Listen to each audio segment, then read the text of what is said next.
one of the things this would just be the funniest thing. This would be so funny to me. If there was a brain scanning device that you could use where as a rep is talking to a doctor, if you could use a brain scanning device to figure out if the doctor is actually listening to what the rep's saying.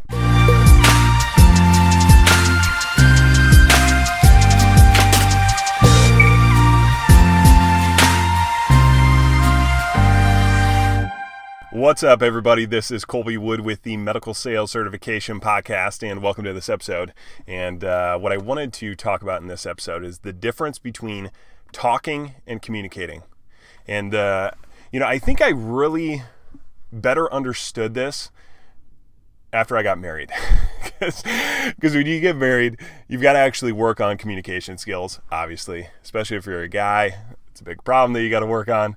The reality is that when you're talking with somebody else, if they're not actually hearing what you're saying, or you're not actually hearing what they're saying, and it's just talking back and forth, which is what typically happens. Like most of the time when somebody's talking to you, like you're actually thinking about something else, and you're not actually listening to what they're saying. And so how I really, learned how important this is, or recognized how important this is once I got married, I realized I have a vested interest in hearing what my wife has to say. Like, there is very good reason for me to want to actually listen to what she says when she's talking to me. Yet, every day she says things to me, and I don't hear it at all.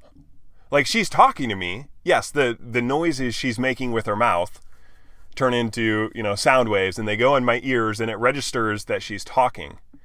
And it even registers in my brain that these are the words she's putting together in a sentence. But if you ask me 30 seconds later what she just said, a lot of the time I have no idea. And it's when I'm distracted, when I have other things that are keeping my attention.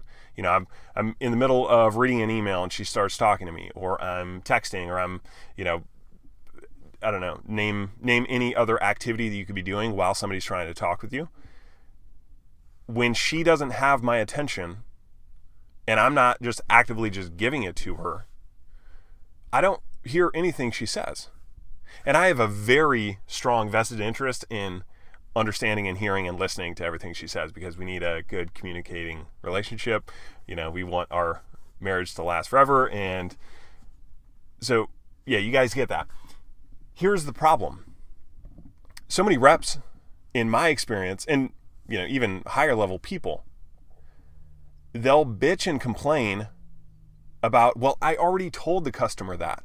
How did you not, why are you asking me that again? Just because the words come out of your mouth, just because you make noises with your mouth that are turned into words, and words make sentences, and you're trying to communicate something, doesn't mean the person on the other end of the line is hearing you. You're not actually communicating with them.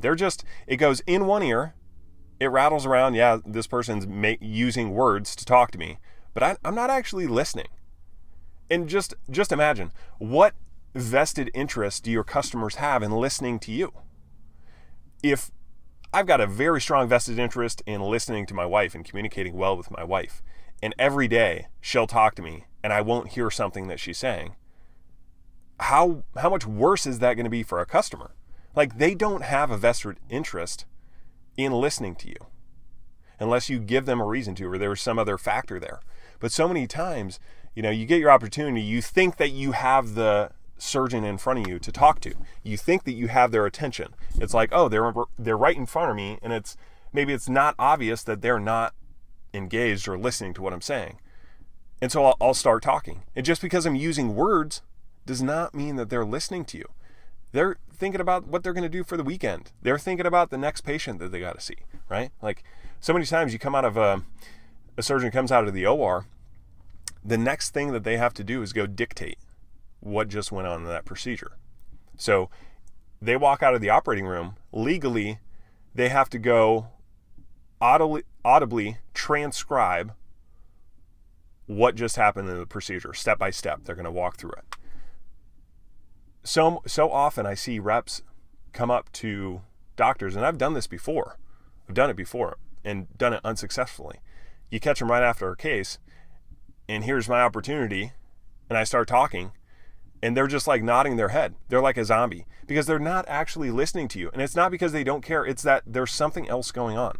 They're thinking about their dictation. They're thinking about the next patient that they got to see. They're thinking about when they were in that case, maybe something went wrong, or they're in that case and they got a call into the operating room from the front desk because a nurse in the clinic said, hey, this patient from last week, a call back, and she's in pain. Which medications can she have? Like there's so much going on in their world. They're not listening to you when you're talking to them. And so what I want to get across is number one, the recognition. Is that a word? Recognizing, we'll just go with that most people you're talking to have a conversation going on in their own head and they're not listening to you, number one. And number two, what can you do to snap them out of that and get them into conversation with you? Because that's the next thing that has to happen. That's what you've got to do when you're having a conversation with a customer, whether it's in a meeting, whether it's between surgeries, whatever and whenever it is. You've got to get people communicating with you. And so you're not just talking at them and their words that are just disappearing in midair. The other person is actually understanding it, engaging with it, and dealing with what you're saying, because that's what you need. That's what you want. You want people to be engaging with you. And so the best way that you can do that is you have to ask relevant questions to pull them out of anything else that they would be thinking about. So the example with my wife is like, if we're hanging out in the evening and she's like, hey, I'm thinking about doing this on Saturday night. You good with that? And I'll be like, yeah, that's cool. That's fine. I never heard it, right? And I'll ask her like another 7 times, hey, what do we have going on this weekend?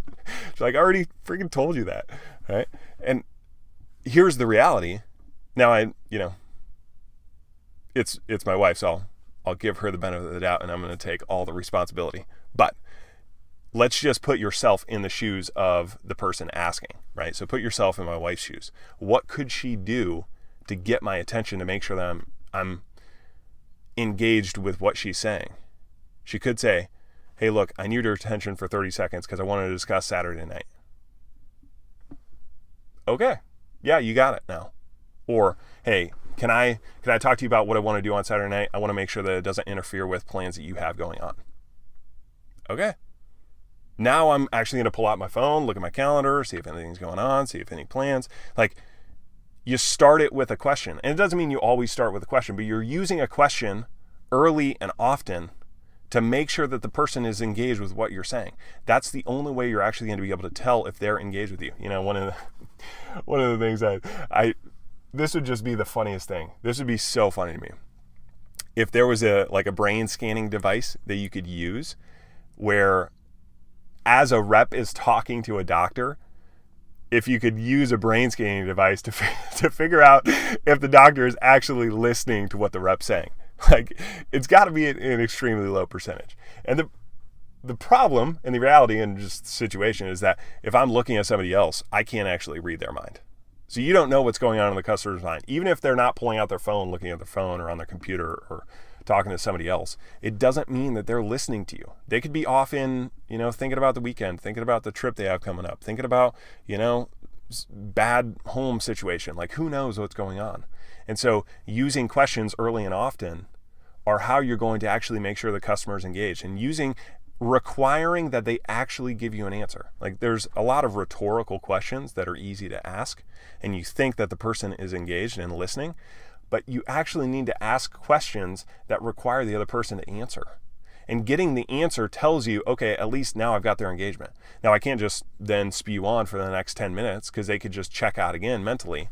But you need to use questions early and often, mixing them in to make sure that the other person is actually engaged in the conversation. So let's just take the example, if we put it into a real life situation for med device. Let's say you've got a doctor, or you catch a doctor after they're coming out of the operating room. Like, that's quite a common place to see reps interacting with doctors, because it's hard for them to, weasel out of that. You know where they're going to be.